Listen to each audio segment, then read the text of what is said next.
Hi, good morning, everybody. I'm Lorianne. I'm from IZEA, and Jared here I'm excited to sit down with. He's VP of Acquisition at Resident Home. If any of you got a really good night's sleep last night, you might be using one of his products. So we'll have him fill us in on that. We haven't had the chance to work together directly like Catherine and Ed, but we realize we live on the same street. So that is, brand innovators bringing people together. Yeah. So there you go. But Jared, thanks. Would love for you to tell everyone about Resident Home just to get us started. Sure. Thank you. Good morning, everybody. So not many people know the brand Resident or the company Resident. It is a house of brands in the DTC bed in a box space. If you've been in the market for a mattress in the past 5 or 6 years, you may know some of the brands: Nectar Sleep, Dream Cloud Sleep, Awara Sleep, Sienna Sleep, and there's been some others over the years. What many people don't realize is that when all those brands are rolled up together, we are the largest DTC bed-in-a-box company in the world. So bigger than some of the ones that you probably are familiar with, that wouldn't be ones that are retail first. So about 90% of our business is DTC, but we are larger than some of the ones that I often get asked for. Oh, does that mean so-and-so? No, that's not our brand. But it's because it's by intent. So we really try to focus on people that are in market. And if you haven't been in market for a mattress, you probably haven't heard of us. Yeah. And then knowing you have those different brands under your portfolio, how do you vary your strategy for one versus the other? Are there efficiencies? Are there different approaches that you test out for each? Yeah. So each mattress satisfies two types of criteria. One is pricing. So even though a mattress may be similar in profile to one of our two of our brands, may be similar in profile, one is for a particular strata of customer purchasing, one is for a lower one. Now, often when people are searching for a mattress, they go in knowing what they want. I want an organic mattress. I want a memory foam mattress. I want an inner spring mattress, or I want a cheap mattress. What happens is, choice. If all those are under one brand, and for all the marketers in this room, choice may not be a good thing. You've probably been in situations where you're on a website and you are looking, what you're looking for, and you get to either the checkout or the PDP, and there is an option for something else, and he puts thought into, wait, do I want that instead? And then you go down the rabbit hole of trying to search what that is, and maybe you want that instead. So it is by design that each of our mattresses satisfies a different criteria for a customer. Very cool. And when you were filling me in just about your strategy, I was pretty impressed with your use of data. I think I definitely worked with some people who were very data centric, and then I realized you take it to a next level. So would love to understand that approach and how that works for you, and to fill us in there. So we are a very data-centric company, and I know that gets thrown around a lot. I used to say that a lot, and when I feel like I was saying that in the past, I was being disingenuous to Resident. This is a whole other level. So data, you think about a hub and spoke. Data is at the center of everything we do. It informs everything from customer satisfaction to finance to operations and ship times, and of course, media spend. So data is really at the root of everything we do, and we treat data. We would rather use data internally and build tools that sit upon that data than rely on other companies to tell us what that data means to our company, because only you know what's best for your company. So we like to build a lot of our tools ourselves, built on based on the data that we have. Yeah. Is there an example of just how you've really shifted with looking at data and in a strategy that you've used? Yeah. So I don't know, a year and a half ago, I guess at this point, the changes to Apple and iOS really caused privacy. The privacy concerns caused issues with tracking, and that led to a lot of issues with companies that relied on paid social. So we saw this coming down the road. Getting ahead of that, we built our own multi-touch attribution system in-house, our own tools. So we took that opportunity and actually expanded what we were doing in paid social channels as opposed to pulling back, which I know a lot of companies had to do. Now that's a bottoms up approach as far as attribution. From top down approach, you think about marketing mix models. I know that it was just mentioned. So marketing mix models are something else that we build internally. And it's the combination of using those two things with our own data and the impact on our own company that really informs the results of the media. And that's all we really care about. I mean, I know over frequencing can be an issue. I could care less if I could prove that frequency drives conversions and drives efficient conversions in an efficient ROAS way. Very cool. And I think, looking at some of the platforms that aren't as data centric, that rely on impressions, how do you look at those in the mix, and how does that weigh into your strategy with that more broader, goal as well? Yeah. So, when we think about data and platforms and measurement, we break it into two categories. Ones that we consider core. Core are ones that are always on, that we know how to measure, and that we're confident in the results. Key being confident. And can prove the impact on our business. Those are ones that usually drive traffic to your website and are click-based because you have the opportunity to capture data. You have the opportunity to look at visits when they're on your site with first-party cookies and first-party data. So that is anywhere between 80 and 90% of our spend, and that's by design because it's very impactful to our business.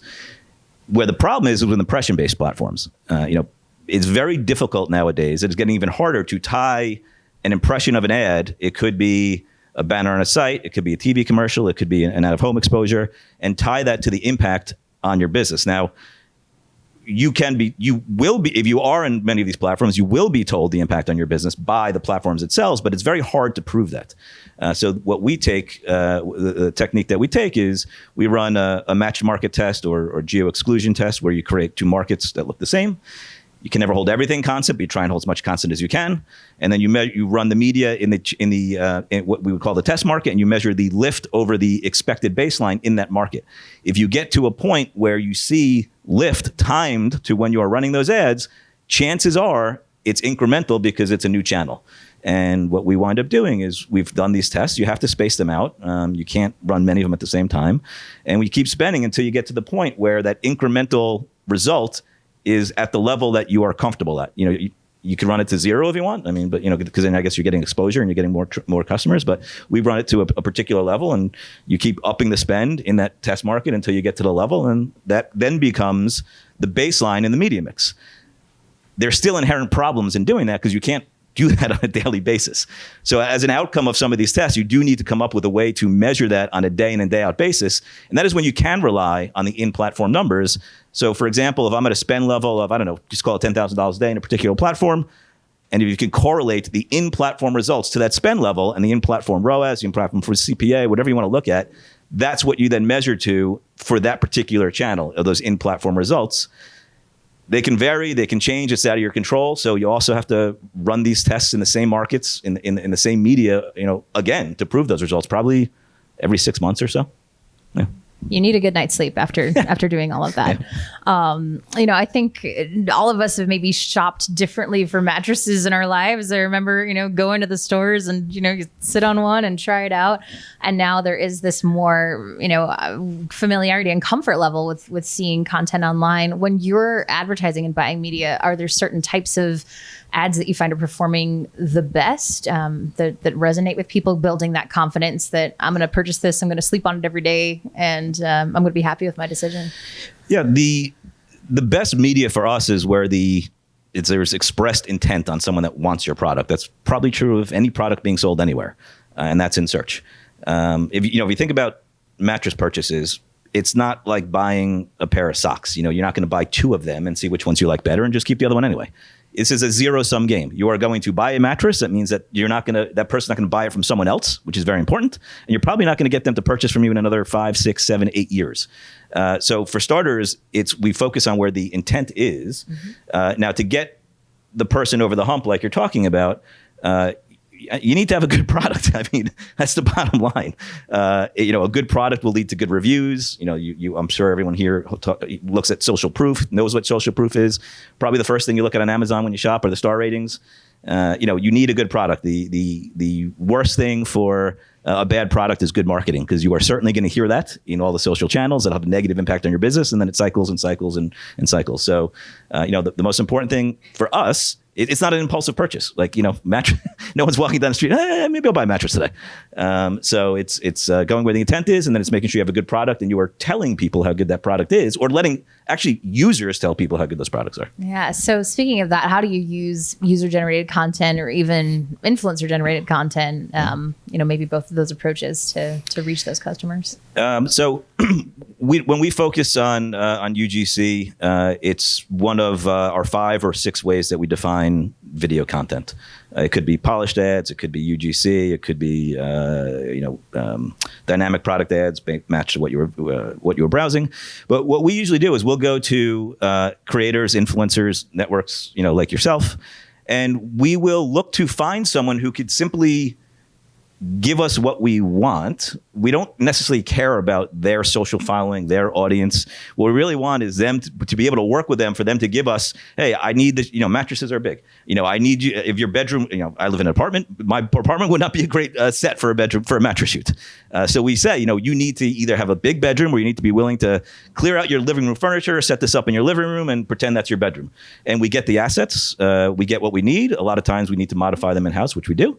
And we get access to the creators' profiles in Facebook and Business Manager, and we run the media as if it's coming from them. It's called whitelisting. Maybe you know that, maybe you don't. And it's a very effective technique. It's our money, but the message looks like it's coming from the influencer's profile with the influencer's content. And it's a very effective strategy. Do you typically ask for any photos up front of their apartments or homes to make sure that they're the right fit before sending them a mattress? We do a little bit of due diligence. Yeah, I had a campaign with a towel once, which is a lot lighter of a thing to ship, but they wanted bathroom shots of everyone. And I was pleasantly surprised. Everyone had a really nice bathroom that we had picked for this campaign, so that was exciting to see. So speaking of your media buying, I realized that you do most of it in-house. That's a lot. Would love to hear what that process looks like for you. Why you've maybe taken that direction for buying. So we spend a lot of money on media. We spend north of $300 million on media a year, and that's been growing over the past couple of years. And all of that, except linear TV, we do in-house with a team. That's my responsibility. So the acquisition, so the team that sits under me. The reason we don't do it with linear TV is, unless you are one of the biggest advertisers in the world, you're going to need economies of scale and influence of an agency that could manage those relationships better than you probably can as a smallish brand. So it's just in our ethos to sort of be always on all the time. And that's not a bad thing. I think everyone in our company actually likes that. So if you think about, we're coming up to Black Friday, Cyber Monday, we were just having this discussion at our table. We've planned this out meticulously for 2 months at this point. Come the day of, none of that matters. It depends what's happening real time. And we will react real time to what we see going on. And the only way that you can really be effective in doing that is if you're at the controls yourself. There are agencies out there that are great, but I still think there's a big difference in managing that internally and everyone having the same exact goal than working with outside partners that are responsible for helping you, execute some of the changes that you may need to change. Yeah, and with those big holidays like Black Friday, Cyber Monday, I mean, I just personally as a consumer, I feel like I'm getting targeted so early this year, or some high ticket items are saying buy now with confidence. Like, if our prices drop in 30 days, we're going to honor that for you. Have you had to make any of those shifts, kind of as competitors might have taken those steps to get people to commit and buy? Yes, yes and no. So we've planned out our promotional calendar. We intentionally have had some sales run earlier. Okay. That were better than our typical evergreen promotions, which we're then going to extend into Black Friday, Cyber Monday. And it's about forecasting, and it's about understanding how you're doing versus the forecast. And, this year, so we are, one thing I didn't mention, so we're a very distributed company. Our biggest office is actually in Tel Aviv. So we work very closely with the Google Tel Aviv office and the Facebook Tel Aviv office. So we get some very useful information from them with good partnerships with them. And what they've been telling us is probably no secret to anyone in this room is people are going to start messaging holiday offers earlier and earlier and earlier. It happened last year and it's happening again this year. So so we did the same. And it's been effective so far. It's been good. Yeah. And with those integrations that you've got with Facebook and Google, having that international presence, has that been helpful globally, US market as well too? It's been helpful just because of how close that relationship is. It's great to be a big fish in a smaller pond. Yes, $300 million is nothing to sneeze at, but if we were in the US, it would be significantly lower on the scale of importance of clients. So it is very helpful. We do get great information. They're great partners of ours. And that, of course, influences what we do here in the US. Very cool. And then I guess just, what advice would you give to a DTC brand, to be most successful in terms of media buying and making sure that you're keeping your customers happy? So I think the most important thing, and I've learned this over the past 3.5 years, is really focus on what you know best and is the most impactful on your business. And think about it in concentric circles. maximize that, go to the next level. Maximize that, go to the next level. I mean, ultimately, you're going to get to a point where your media mix should be pretty diverse. At that point, ours is pretty diverse. And then you have to figure out ways to get to that next level, but you have to be careful. Those next levels, like I've spoke about for us, are going to be impression-based media. Mm-hmm. You have to be really careful with impression-based media with respect to the demonstrated impact on your business. There's the amount of money we spend. There's going to be a natural randomness to someone that is on a website where there's an impression pixel fired, and that person could purchase on our website, and there's going to be a natural overlap with the amount of money we spend. Being able to prove that connection is the hard part, and that's where you really need to be careful. Yeah. Do you do retargeting with something like that? We do. I mean, so going back to when someone's in the buying mode for a mattress, we want to be front and center everywhere. I want to be on their phones, on their computers, on their TV, in their mailbox. That opportunity is not going to come up again for years. So we do. And retargeting is harder and harder and harder, but it's part of our mix, but it's gotten a lot lower, less of our media mix. And are there any platforms that you've just been really surprised, either how well they performed or how they've changed over the past couple of years in terms of performance? So I think two platforms I think that we've unlocked more out of than we were in the past.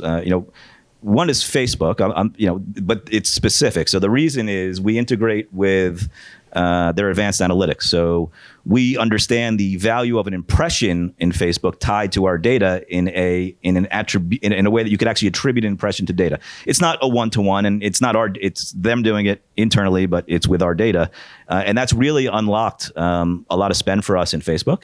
Cool. The other one is YouTube. So YouTube is incredibly hard to an impression in YouTube, which likely is going to be on an app. It's very hard to tie that impression in the YouTube app to a transaction in your business. So that is a channel where we did run one of the geo tests that I was just talking about, and proved the impact of YouTube on our business. And that was a very successful test. At our size, there are very few silver bullets left. You just have to keep maturing the media mix and being able to add a new channel, being able to increase spend on a channel that you already have is very important to our business and to what I do specifically. Yeah, with something like that, with the rise with YouTube in terms of performance, did that impact how you're using influencers to create YouTube content too? We do. We have a team that handles affiliate relationships and YouTube creator relationships, and they're the ones that source the influencers for us. So that is part of the mix. I mean, if you want to go down the rabbit hole of mattress reviews, go search mattress reviews on YouTube. Your life will never be the same. I'm afraid. Well, I guess with that, are there any questions from the room just for Jared and talking about his process? Tips for a better night's sleep too? No, go ahead. Oh, hi. I'm good. How are you? I know everyone here now. No, this is great.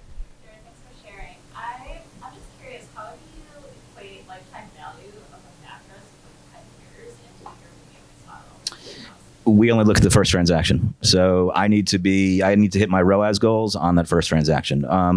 Our business is not selling pillows or sheets to people that are purchase at the point of transaction. Sure, anything I can do to grow that basket size is impactful. But our business is built on generating new eyeballs to people that are purchasing mattresses and doing that on that transaction, which is generating the ROAS I need on that first single transaction.